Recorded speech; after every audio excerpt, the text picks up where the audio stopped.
again, Mark here from Talking Bass. So in past lessons, I've covered some cool Cliff Burton bass lines like Master of Puppets, Fight Fire with Fire, Disposable Heroes and Battery. In each case, I focused on how Cliff was able to provide a better groove to each song by way of playing a more relaxed half-time 8th note groove under the fast 16th note guitar riffs. This adds more warmth and locks in nicely with the drums. And when I was a kid learning bass back in the early 90s, I was a huge Metallica fan. Cliff was a big hero of mine, and when I learned all those bass lines, it was before the days of the internet and YouTube and stem-splitting tech that allows us to hear the bass in isolation. So, like many other bass players, I just tried doubling the guitar riffs. It didn't help that I would also be using the ever-popular Metallica bass transcriptions books that also specified strict doubling of the guitar. One of the tunes that always gave me problems was Damage Incorporated, especially that intro riff with the super fast 16th note guitar line. But now, a little older, a little wiser, and with the benefit of having isolated tracks here, there and everywhere, I feel a little silly that I spent all that time hammering away with 2 fingers, 3 fingers, and 1 finger flutter picking just to find out that I was way off the mark. So let's have a look at that opening riff and how Cliff helps to add a bit more groove into that speed metal classic.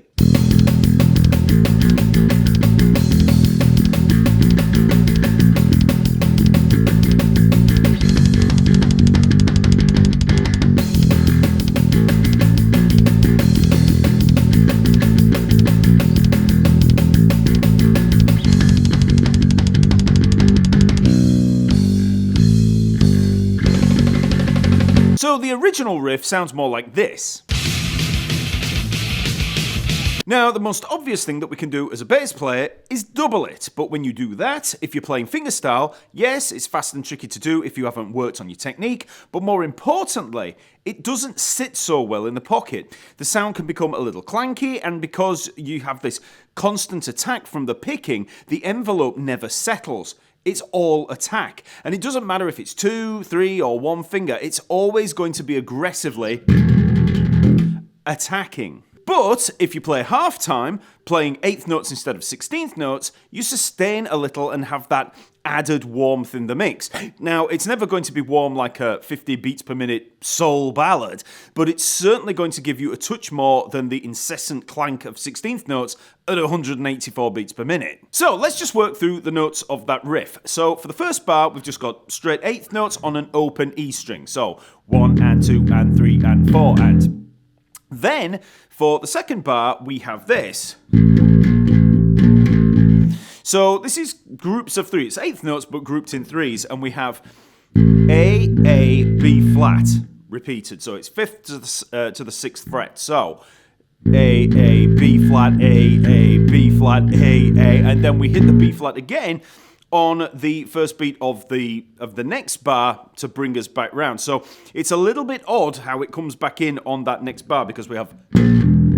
So instead of just 1 and 2 and 3 and 4 and, we've got 1 and 2 and... So the B flat is the first note of that next bar. So we have 1 and 2 and 3 and 4 and 1, 2, 3, 1, 2, 3, 1, 2, 3.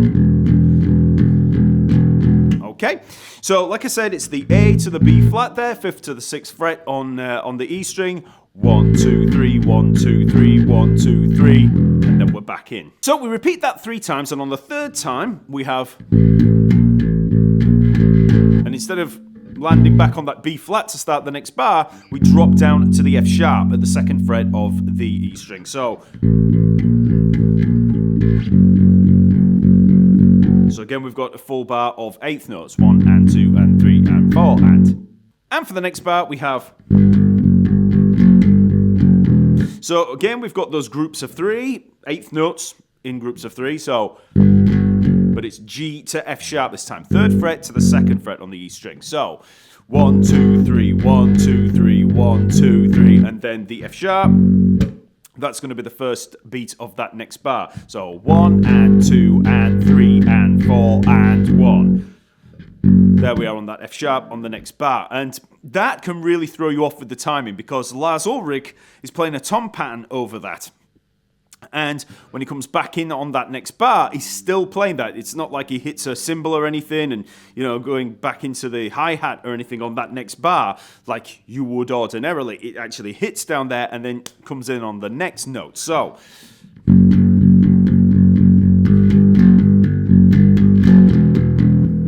and we're back into the riff at the start. So let's just try up to that point slowly. So 1, 2, 3, 4.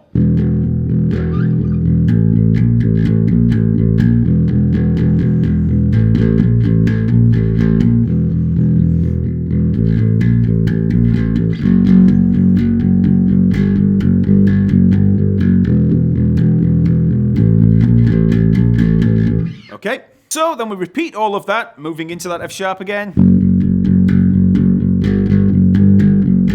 But on that final 2 G's at the end of the bar, we finish there and then we move into... Okay, so that's that hold there. So we've got B, G, A, G. So 2nd fret A string and then 3rd and 5th frets on the E string.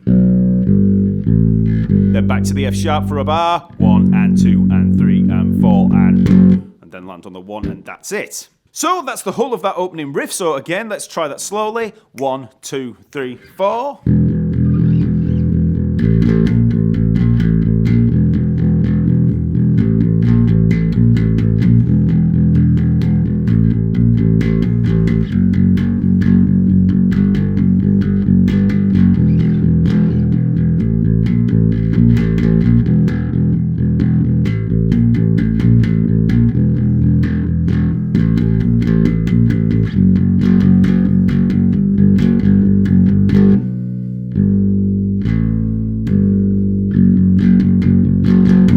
So from a technical standpoint, it's pretty straightforward. All of this is just going to be alternate 2-finger picking. I'm starting on the 2nd finger there, just 2, 1, 2, 1, 2, 1, 2, 1. Nothing much to see in this hand. When we're at the A to the B flat and back, I'm just using 1st and 2nd fingers. You can just use 1 finger if you want. So there's nothing much to see there in terms of the actual technique in both hands. The hard part here is going to be the timing, specifically after when we hit the F sharp leading back into the E. Like I said, Lars plays that tom pattern and he comes back in on the 2nd 8th note of that bar. So it's kind of like he's playing over the bar, which sounds really cool. I don't think that's a mistake or anything like that, even though, some people might say, oh, it's Lars, doing this. But it's not. It's actually, kind of turning the beat around a little bit like playing 9/8 there and coming back in. But we are still in 4/4. So, again, it's on the F sharp. On that E, when you come back down, that's when it hits. You just have to be aware of that. So, like I said, instead of a clanky 16th note line, we've got this nicer, more laid-back groove there that sits a lot nicer with the drums. Once you have the riff under your fingers, you can try playing along to the provided tracks at 3 different tempos. We have 144, 164, and 184 beats per minute. And they're all there over at the website, so you can, work your way up to speed. Before you do that, obviously, you want to try playing it away from any click or, backing tracks or anything like that. Just get it under your fingers in your own time. Just build up the speed, and then you can try the pressure of the backing track. So first, here it is at 144 beats per minute.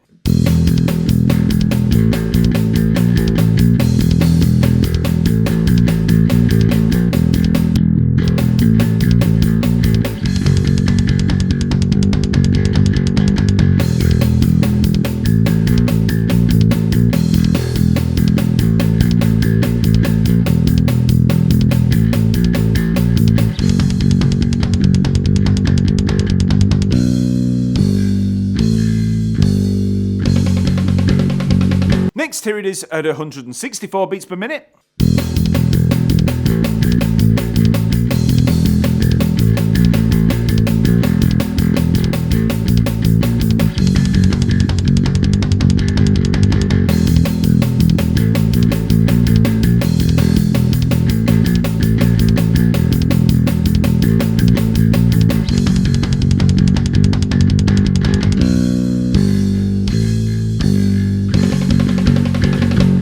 And finally, 184 beats per minute.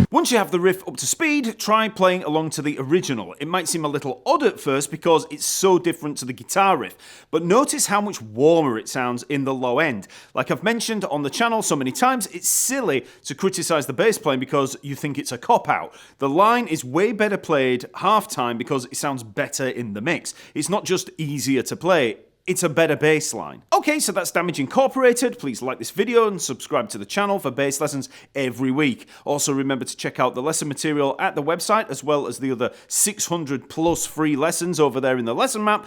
Also sign up to the totally free membership to gain access to a huge amount of educational bass resources, downloads, forums and chat groups. So go check it out and I'll see you next week.